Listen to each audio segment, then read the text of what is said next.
What do you do with an old rig heater that you don't need because you got too many of them? You take the power pack off there and you turn this into a big fuel tank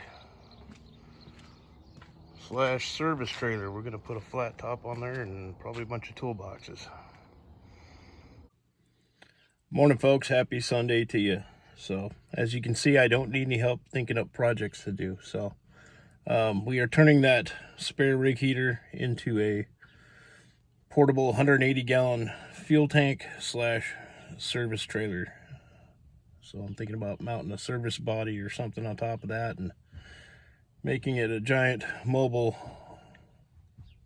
fuel tank, tool truck, gen set, whatever. So the things I'm always thinking up some kind of project. Anyways, happy Sunday to you folks. I just wanted a quick update for you.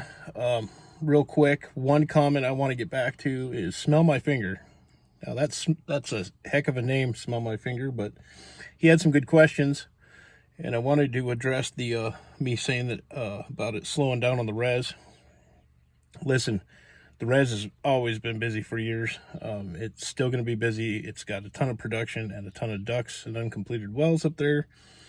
But what I heard, and this is rumor, was that they've been drilling like crazy up there for years, and it's starting to get, the leases are starting to get drilled out. So the drilling activity is what is most likely going to slow down on the res. Now that's not including all of EOG's activity surrounding the res, but I just wanted to clarify that.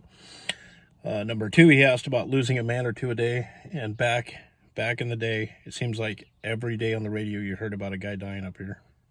It might have been every day, every week, something like that, but it was a heck of a lot more than it is now. And then number three, he is saying that the Gulf Intelligence Network is saying that the Bakken is making a comeback in 2022, and that makes a lot more sense. So maybe I understood the original comment about somebody saying that the shale industry in the Bakken was dead. Maybe I'm mistaken about that, but if that's the fact that they're saying that the Bakken will make a comeback in 2022, that seems absolutely correct to me. So, alrighty, folks. Happy Sunday to you. Thank you all for being here. Henry, Bob, Firebird, Kenny, Red, Matt, Marshall, Justin, all of you, thank you for being here. Here's a little clip of Petro Nerds podcast with a couple, just a short one. I'll include the link to the full video in the description. I suggest anybody who's interested in some good information, go watch that. If you remember what I've been saying about these fracs, the way they've changed, they're talking in there about slick water fracs and zipper fracs, labor shortage, and then some Bitcoin information at the end. So, alrighty, folks, y'all be blessed. We'll see you. A lot of us, we're going back and forth of trying to understand GORs and rig completion schedules and all these different things. So, I do feel comfortable that the right folks are digging into this, and it's going to continue to happen when it needs to. So just to back up, when you clarified that really well, Justin, explaining that, I mean, the folks that are in the boardrooms, they are planning on building this stuff out, and this is working. But I think this does, the nuggets and elements to this, I think, are really important, is that, the rig count, who's drilling those wells, the actual wells, the productivity of these wells, how it gets brought online, all this, and, the amount of the frac fleets, are they simul-fracs? Are they twin fracs? Like, the productivity gain, the speed in which they're fracking, the speed in which they're drilling, all these things are extremely meaningful and unfolding. And truthfully, I can tell you in all my market research and talking to folks, it's not well understood. It's not well understood by a lot of entities and a lot of companies of the speed of small efficiencies and the compounded impact of efficiencies of just drilling slightly longer wells or slightly longer laterals and drilling them faster. It is compounding. And I'm not sure if you guys are feeling in you're probably feeling it in North Dakota because we're feeling it across the country. But I know that Liberty mentioned in their earnings call the massive impact they're seeing on not being able to get enough workers, and really struggling on the competition space of with truckers competing with Amazon and every other delivery service, and just the lack of access to labor. And I'm imagining, especially in North Dakota, that you have plenty of pipelines, but you do have a need for truckers,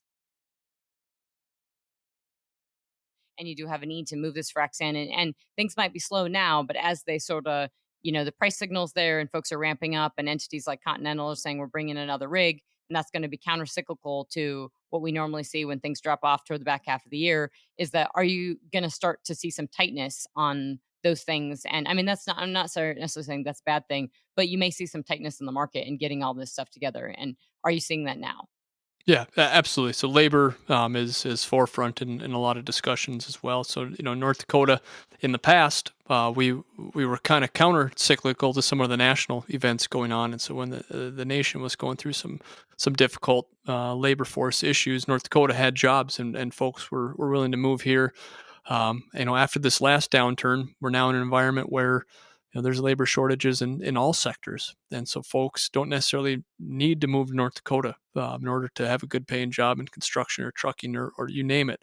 So that is a concern. North Dakota is unique. It's does not have the kindest winter months. I'm a lifelong North Dakotan, so I love the four seasons up here. It does get challenging though, for sure, and so drawing talent up here has always been a concern, and it's at the forefront today. I know last year in 2020, when the big downturn occurred, there was a lot of funds and efforts and things going forward to try and keep as many workers as we could. So we were looking at plugging and reclaiming abandoned well sites and things, because we knew that we could not lose the talent. Once they left, it was going to be real difficult to get them to come back. So that has helped to get the industry rolling, at least where it has so far in 2021. But that long-term need for the service sector, it's going to be a struggle. Flared gas increasingly in basins that have a surplus, like the stack in Oklahoma and West Texas and North Dakota, is Bitcoin mining. And I knew you were going there. Yeah, well, I mean, it is basically captured energy. Bitcoin is energy via proof of work. I'm curious, how has that industry interacted, if at all, with the North Dakota Pipeline Commission, and do you see that potentially as a viable solution to some of the flaring that you still want to cut down on? Oh, absolutely. So Crusoe was one of the Crusoe Energy, for those that are familiar with that team there, one of the leaders up here in North Dakota. And so North Dakota has welcomed that technology with open arms. That provides a great resource. The one thing that it does provide, we've had dozens of different technologies come forth to address gas capture, but a lot of them had additional midstream needs. So if it was stripping NGLs, you still had to truck it, or you still had other midstream needs. With the Bitcoin mining, what's unique there is that they're taking the full gas stream, or as much gas stream as they can handle, run it through their generating system, get the power, and really that molecule of gas then is converted to really a bit of information, or that Bitcoin, right? And so it's moving then out through satellites. It doesn't need to leave North Dakota on a pipe. It's leaving on a satellite system. So it is unique. It does provide a lot of good optionality. When you look at the whole natural gas challenge for the state, it's still a very small segment of it. It's not going to replace the full midstream need. But it does provide an important niche, and it's exciting to see things like that come together.